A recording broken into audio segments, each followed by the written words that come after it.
السلام عليكم ورحمة الله وبركاته. داود يالك سو دوادا برنامجكي باقة بلشدة وبرتين صافتي في مالين كستو سنين إسلام مركز اللي تكسوعيو هبينك سلاسة.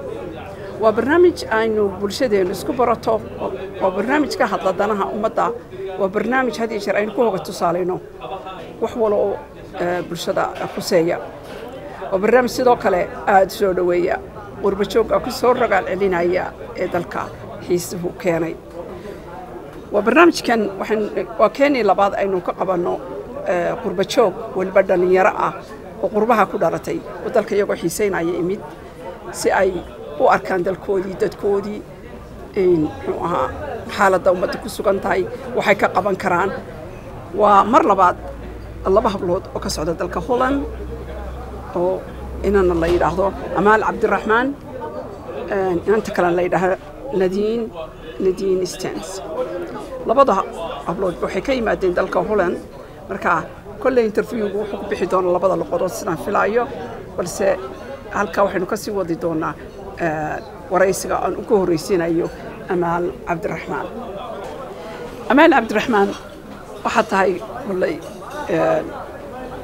dhalinyarada qurbaa ku dhalatay halkaad ku dhalatay waxaan ku dhashay Qaahira ma markii ugu horeysay Soomaaliland timaada waa goortii labaad goortii ugu horeysay waxay ahayd 2014 saddex sano ka hor baan imaaday saddex sano ka hor baa timi aniga oo ka wareysan doona bal hadda waxaad u socoteen iyo waxaad jeceshahayba inaad bulshada u gudbiso marka horeysa aniga oo ka socda TV-ga Saab iyo hawlwadeennadiisaba waxaan kugu soo dhaweynaynaa dalkaagii hooyo waxaan ku leenahay ku soo dhawow aad iyo aadna ugu soo dhawow dalkaagii hooyo iyo bulshadaadii waana ku faraxsanahay inay dhalinyaradu dhulka ku soo noqoto waxaan filayaa marka hore haddaad ku yaro noqoto iyo iminka saddexda sanadood inaad isbeddel ku aragtay dalka markii horreysay si aad u arkaysay markii ugu horreysay adoo noloshaad arag Afrikaba inaad aragto sidaa dareemaysay markii hore wallahi inta ugu badan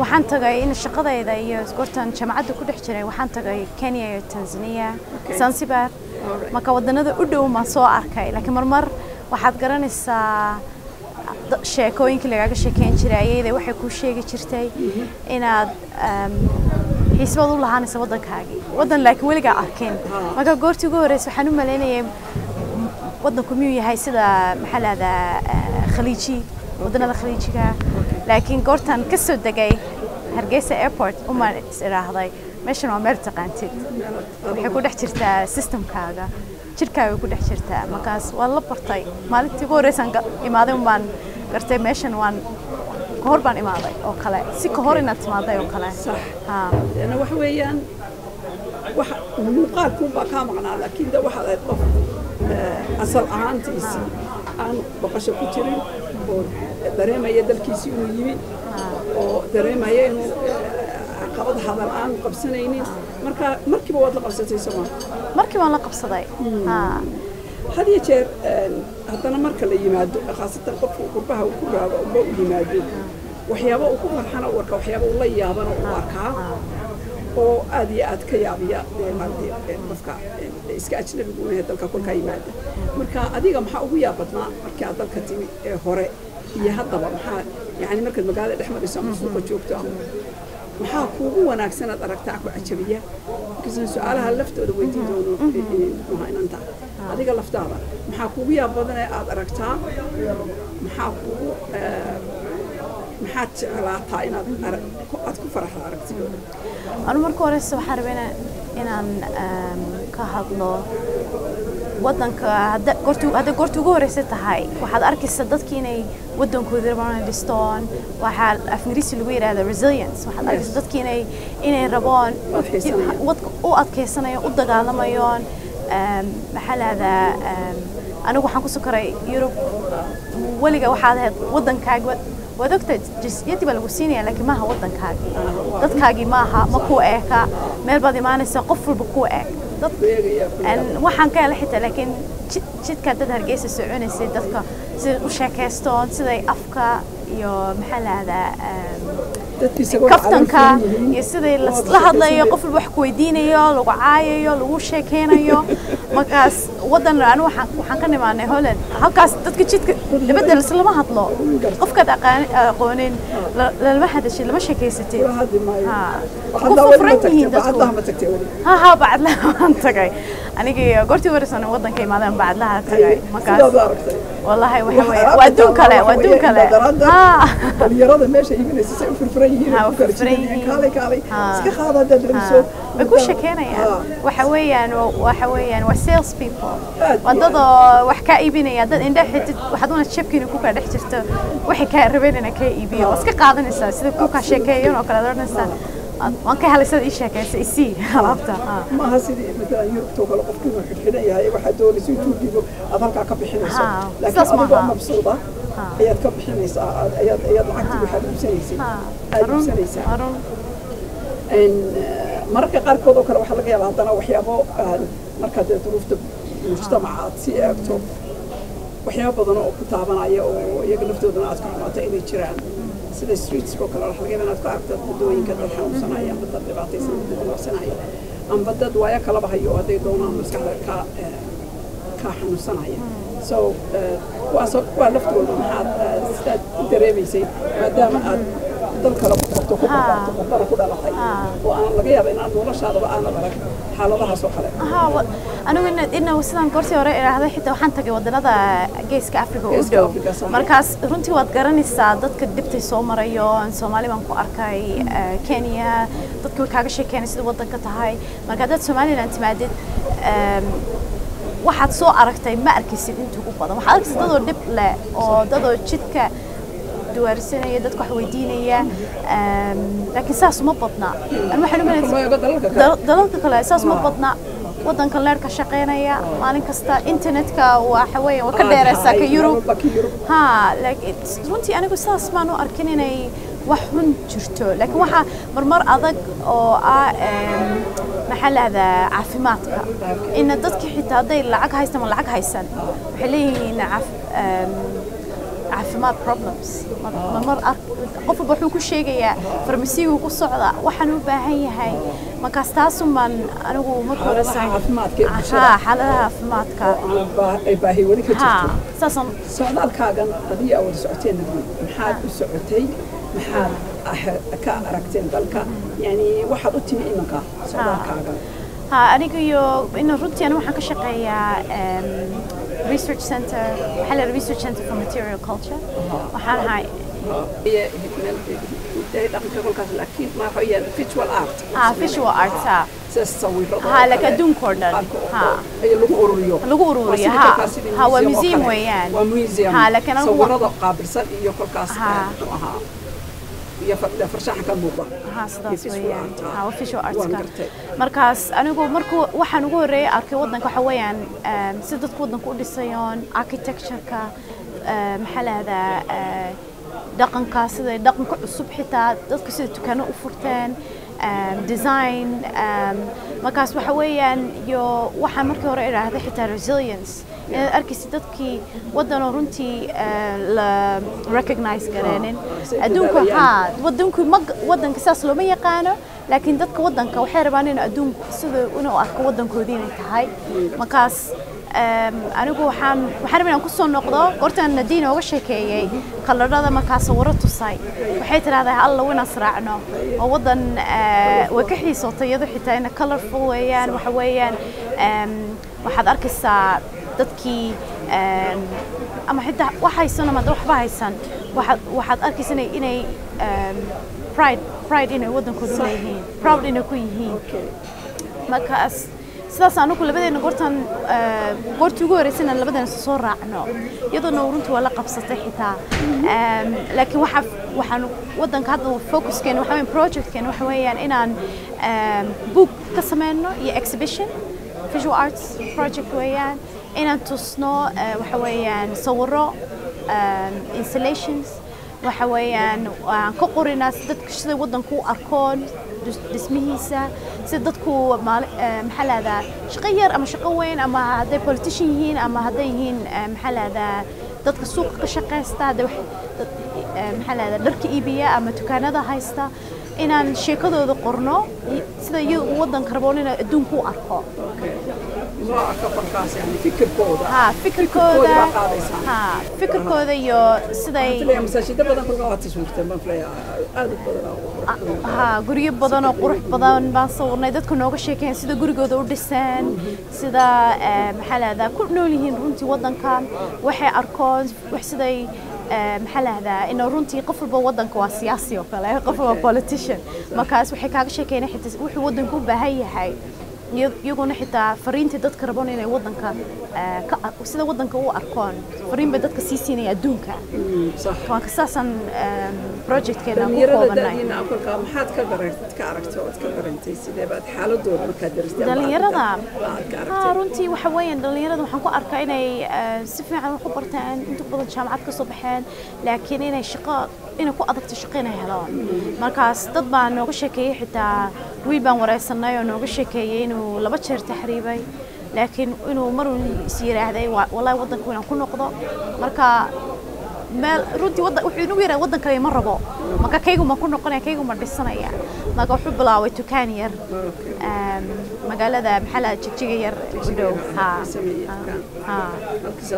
halkaas ku shaqeystaa mabsuud u yahay master sita tagaasi haday doonaan waxa weeyaan waa wax dadku ku adag tahay dadka dhalinyarada markaas xitaa dad aniguna in runtii dad Holland saas dadku jaamacadda uma tagoon waa only maxalla dadka lacagta haystay ama dadka waxa weeyna waddanka Holland waxa loo arkaa Yurub inta badan sidaas waxa loo baahay dad jaamiciya laakiin xitaa waxa loo baahay qof dhisi karo guriga waxa loo baahay qof wax leerka sameyn kara waxa loo baahay xitaa xirfad la iyo waddanku wuxuu baahan yahay xirfadaha kale kuma ay qadeen hadii ay ka shaqeyn lahaayeen baahin lahaayeen markaas runtii wax baan u baahanahay waddanku electrician waxyaabaha ka shaqeynaya kuwaas shaqada ma waayaan meel kasta Yurub lafteeda waxa weeyaan kuwaas meel lama gooyo marka hadduu marka qofba engineer noqonayo yaa noqonaya marka qofkii runtii engineerka fikradiisi dhisi kara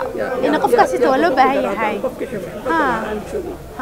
in haddaan weydiiyo museumka aad ku shaqeysaan baad la shaqeysaan marka international baa mise uu ku kooban yahay oo yani soo ursan kaltirada kala soo ursan farabadan mise uu ku kooban yahay ka Holland iyo dadka ku nool shaqay la leeyihiin wadannada kale maya runtii waxa weeye adduunka oo dhan waxaan leenahay collection oo 400 waxaan u maleynayaa waxa weeyaan 500,000 objects taala adduunka oo dhan laga keenay waxaan ka helay collection keena museum keena sawiro Somaliland laga sawiray oo laga sawiray 19th century 1891 oo dad la sawiray hadarkiisa dhaqankiisa loo gashan jiray dharka wiil lahaaba waxay ku rideen suuq bay galiyeen may wallahi maaha waxa weeyaan dadkii loo yimaaday in goortii anthropologist yimaadeen dadkii sawireen sawiradii ugu horeeyay oo Afrika laga soo diray oo museumkayga taala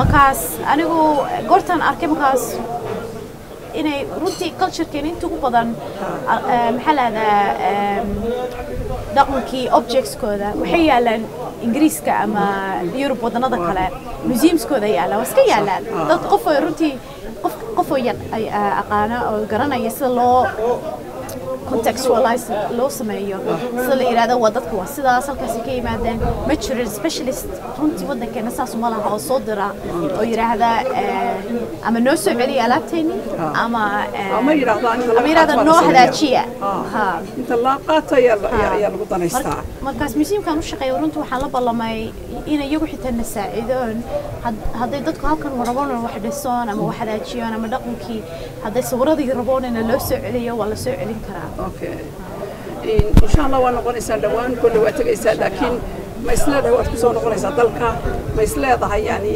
هوشادا وحبات كبدل كرتاسي فيسوال آرت كامب فرشحن كابو فرشحن هالكا كوتا أو نقطة ما دام تهاي أدوم قفل بعد قانون الحياة هنا هالكا كسيوان كرتو أو أتسيك وبعين كرتو أو مسيك كردي كرو ما هم ملاين إسرائيل كنت لا شفتها أنا بقول وحنو أركاينا محل هذا إن شاء الله وصلنا قننا ما هقولت جو دبيسنا وضن كمان أيوه لكن محاربة إن عندك حتى عندك هالكنا artist إن الله شقيه إن أنا قلت تي specialization وحد أفريقيا مثلا الله شقيه إن محل هذا museums كل شقيه وحنا بقى صوبرتها عندك يجوا كفار وكان ها ما كحرب الصو عندك إن دقن إن سعري لك حتى عندك هالكنا حكومة برتاي إن الساعد السداي shaqooyinkooda iyo waxay soo sameeyeen in adduunka in wadanka in Holland ama Europe wadanada kale la tuso siday in waxaan u maleynayaa maxalada arts waxa weeyaan waa muhiim weeyaan waxa weeyaan important in dadku waxa weeyaan wax oo dadku ku arki karaan sida wadanka ugu dhisid maxalada future ku arkisid waxa weey waxaad ka arkaysaa talent dad badan oo talented ah wadanka degan وأنا فهمي ما حد كورس هذا ليرة الصومالي لان ودن كودي شوجا ولسه تهريبا إن أنا يوروب ولا شيء تستاي يقربها واحد رميسي عبر المضادي إلا مركز يريد إلا مركز وحولود هيستي وكعونا يقربها هذا بحاته بيسي يا أنتي نولا شابكاس وأدك تهاي دتكو الليرة ذو حكار كان سوشيال ميديا لكن السوشيال ميديا وحوي صور كلي مالنتي لصوره قفك ممكن تصيروا ليش إنه رفات كي وحي صومريون ما أركز الشقة يسمعون أنتوا بدنا ضدكوا قفل بواحدو ضدك قرب شوك يبغى حتى وحوي responsibility قدينا إنا يرنتوا الشيء اللي يراد هالكان أمين يساعدون أمين يتصون ضد بدنا وحدنا ودنا السوق قال ضدك رنتي وحجاري ضدك جناش يجوا يربي تجار هذا هو يربو أدك تهين للسوق لا أنتوا بدنا ضدك بيه كل إنتان شرعي ما هيستان مرمر ما كان كرايو إمس طبعا حطنا لحظة محل هذا ورستايو يكشي كده اللي يرضى حطنا السوق عشان مرمر نفي السوق لا وكجارو حقوق وكاغشي كان يعني بتصوم مري وحير هذا ويل بقى يكشي كي مر وحير هذا تشتكس كسرني هون أمسنا يكشي كي أصحابتي صاروا كلهم انت سوق ما وقف كل يوم قاعدين وحتى نروح يجي هذا دشكن وحرب علينا النقطة سووا نقول كلام شيكون كوساس لما مقلو إنه حلقة كذي السوشيال ميديا دكتي نورشة هايستون وحي هايستون وين فهمي أنت أشوفتي يربو كلام ما ترى موقف وعسكر وقول بدر خارج السجن كل كاجي ما هي لا يدو كاجي كوجي موقف عاد جعله يسوي ذي كستو وإذا شقينا يسي أبها شقينا أي أدو قد محبرنا يسي حتى أنا عنصر هذا كلام شرتها وكقارب ذكر جيدو حمل ويدو ما ترى وح الموضوع هذا السمر أنت بد هذا بد سكوت تهولا أنا قا لحشرة أنا قا يربط تجاي رنتي ولا جين إن دتك الصومالي ده واحد ويه مركز دت كان يوروبيان كوحنو مالنا إن وح سبع أفريقيا وأفكار كهوي ذا يبغى ده صوبرتين يجوا موم إنت قلت أنك يوروب تجني دتك وحورن شرين هالكيف دجني ما بول كلي قفل بكل جين بول من دقيقة هي أنا مقالوي ما نورسنا حتى بول حتى ونوع الاسم يجو هايسن التكنولوجيا يجو هايسن لكن وحنو أتكا وحويان discrimination يو إني واحد بكوك أتكا عنصر النماذج إني محل هذا شقة ضد كنا كو أدكتنا شقة هلون تعديت شمعات كصبحون حسد الرجع وحوي عند محل هذا يوربون إسلام دين تبع عرية ضد كبي كو أتكين ولشة فرنسا لكن المساجد والذي سمع الكتورة حقها ولا يقول لي هاي لكن أنت وضدكوا حتى ضمن لقوا أتكين ولشة خاصة ضدك مسلم كا هذه البيشة كانوا حماتة أنت ضمن بينكريس كوكر وذكر كيف تضاهي ستا وحن في الأيام تهاي وقتي أي ضدك سون قنيين سيدون كودو الإسلام وهذا من هذا قرب شوقي بريء كردستان ويسود دجين ويسنسيا فرمضان يقاركون كسنستان وحن في الأيام هدي أن لن يرد صون وأنا بركي والدك صون نقدان إني صون نقدونان لن يردون أو إيمان دونان أدبدو واحد تاي ورئيسك أس أمال عبد الرحمن أدي أدو حنكون رجالي إن تسافر خير قبعات كشو نتصعد على كعليات كتكتو برنامج كقيفتي سلامات وحن نقول رجعنا وحنو ورئيسك الله يلا لنا نادين ستانس أو إنن reer Hollanda amba Dutchland qofasidu yaqaano waan filayaa inay tamarkii ugu horeysay inay timaado dalka Nadine I'm welcoming you first time to Somaliland. And on behalf of our TV station, Saab TV, we are welcoming you once again to Hargeisa and to our TV station. And we'll say to you, happy staying for you here in Hargeisa. So for sure, maybe it is your first time to come to Somaliland. But have you been in any other African countries before that? No, actually, this is my first time in Africa as well. So oh, really? Oh, that is so nice, yeah. So at least, when you go back home, then you have got so much in your mind, isn't it? Yeah, because I've been traveling a bit around the world. That's in Asia, in America. But yes. I've never been to Africa, and especially Somaliland. So it feels very special to be here. Yes. There are so many foreigners working either in projects or NGOs or there are so many. Hargeisa is no more. It is just like a place of international, multicultural city. If you go downtown, you'll see Indians, Asians of different countries, Arabs of different countries, Europeans, Americans, and yeah, it is multicultural. So we are so happy that at least we have you here. Because Holland was one of the best countries that our people went there after the war, welcomed them so nicely during the hard time. So I'm truly telling you that, this is where you will have many people from diaspora who value the diversity, and also you will also get a lot from Holland. So, what was the purpose? Although I have made an interview in Somali with Amal. So how long you have worked as a photographer? I've been working as a I have to think about that. Maybe 16 years now. 16 years. On and off. I've been doing different projects in between different art projects. So actually my current practice, the way I work right now, it's been more or less 7 or 8 years. Yeah. So is it that the whole time that you were working also for the same museum, or you were just in a photographer? No, I'm really an independent photographer, so I work on self-initiated projects, yes.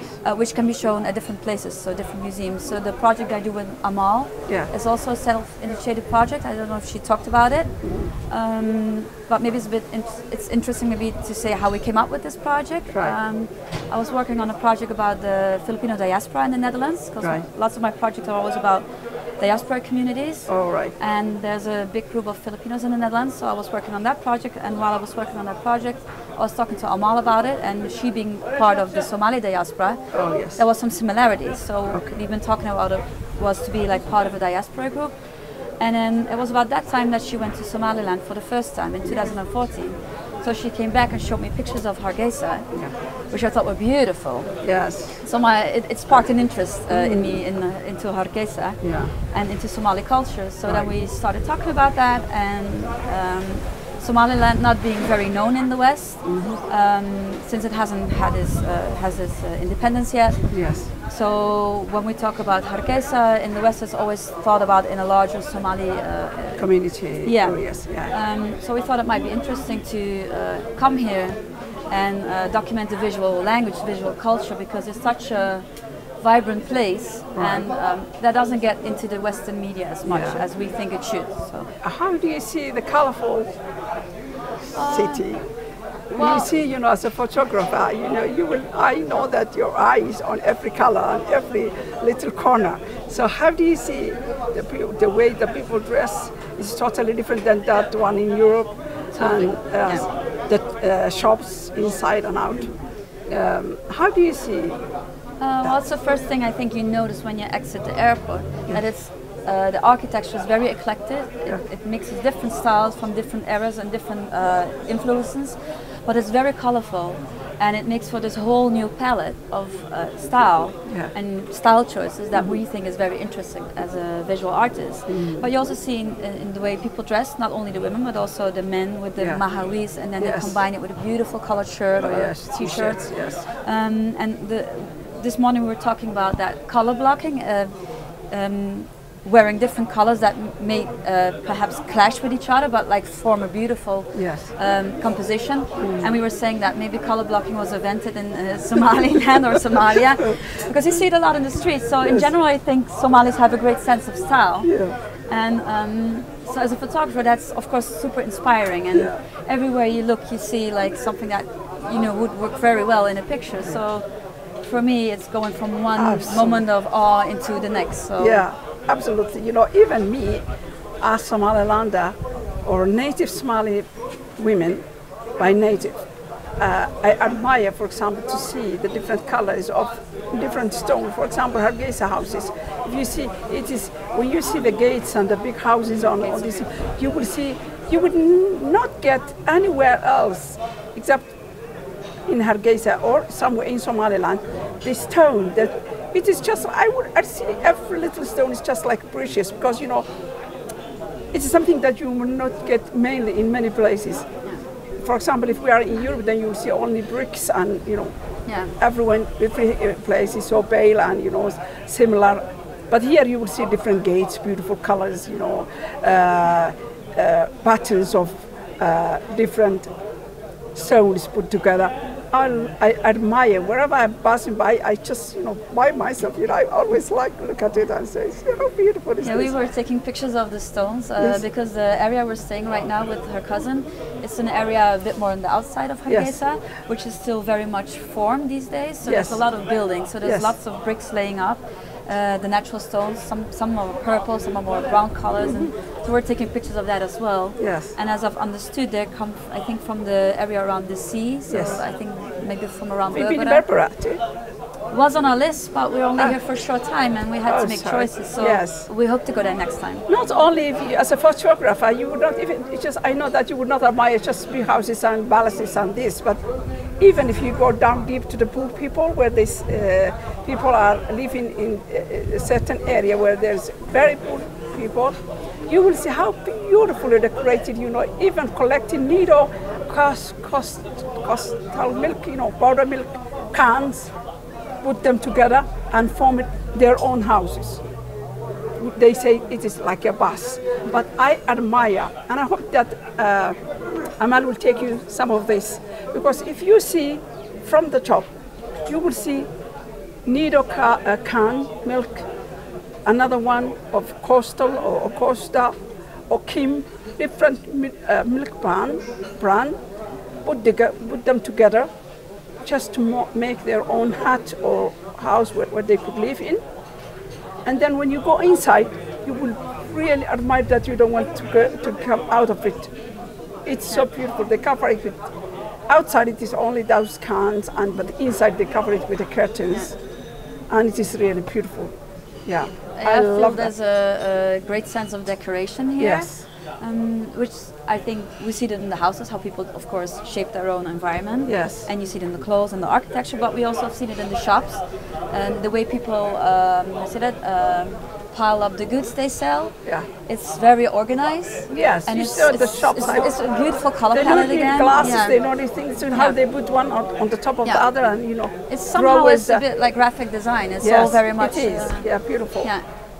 How about the henna design?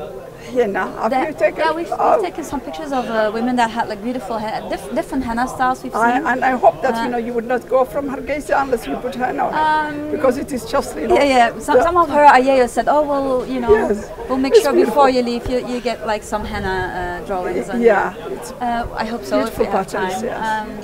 But what I actually wanted to also add is that aside from all the the visual culture being the clothes, the architecture, I also feel that we're very much welcomed by the people, and we got a lot of cooperation for people that wanted to be interviewed, because we feel like our project's very much, it's not so much, well of course it's our way of portraying what we see, but we feel it's the people, it's their voice that needs to be heard.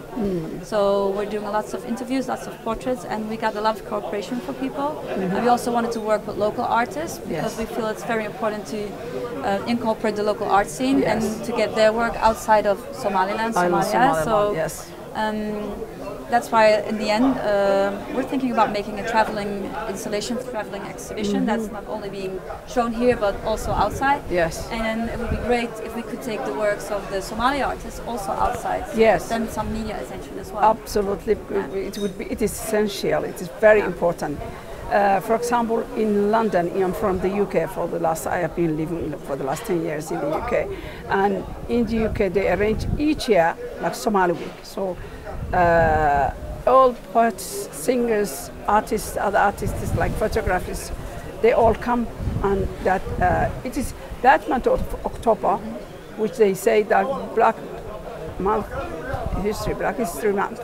So that part of the Somali week is about the culture, about photography, about poetry, and it is very, very, very important, really. So I think it is a mission for you to take that idea forward, so that because there are so many people from Somaliland or generally from Somalia who are now in Holland, and it would be very good that they see something from their culture.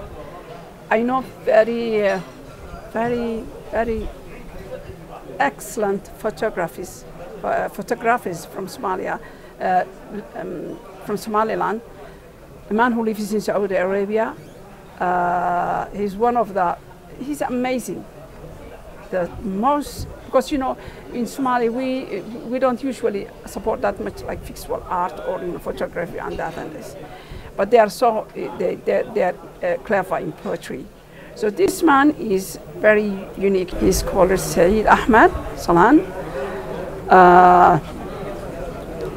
He's one of the best Somali photographers. And here also I heard that there was a young lady who has shown her photography here in Somalia, one of the exhibitions. Also, you can implement or you can try to take this idea, like to make some kind of link, cultural, like cross-cultural exchange, because the people of Somaliland will know something from Holland. For example, here we have got an area called the Finnish village. It is a village that has been bought by Somalilanders from Finland, because in the end, this country will have people from Denmark, from Holland, from this and that. So they each of them, they really would in the future feel that to be together. So I think it is time also Dutchland or Holland to show some more to be so actively work with Somaliland government, with Somaliland people, with Somaliland intellectuals, youth, all to make their like traces or in this country, like any other country. I'm not sure if Amal already talked about it much, but like in the West, Somaliland, at least in the Netherlands, is not such a known concept yet. I mean, we're not so familiar with the state. So we also feel it would be important to bring that, because there's a lot of negative media attention coming to larger Somalia. And this is a totally different place. So I think it's important to show that as well. Like it's like because a lot of media attention focuses on piracy, conflict in the south, and then people starvation, drought, all those. And but there's no always the beautiful side is always hidden. So that's why we say it's important to have people tell their own stories. So there's this different. Not only visual but also like oral story coming out of the country, so people will get a different idea. Yeah. So I think as I heard from Amal that you are leaving also on Tuesday, after 2 days. Yeah. But you have got a lot to take with, and you have got so much information to take back home, and we hope that we will work together. And our TV station is, the owners or are from diaspora too. So we will work together, and we hope that we will also send a copy of this program to you, so that you can show in your future programs or in your exhibitions to add part of it. So I'm once again welcoming you, both of you, Amal and Nadine, and welcome back. Yeah, we're already planning for our next trip. So. I would not say bye-bye, but I hope that you will be back. Okay. Thank you very much indeed. Thank you. Thank you. Thank you very much indeed, and I hope that you will come back to Somaliland once again. We will, definitely. إن شاء الله. شكرا. Thank you very much.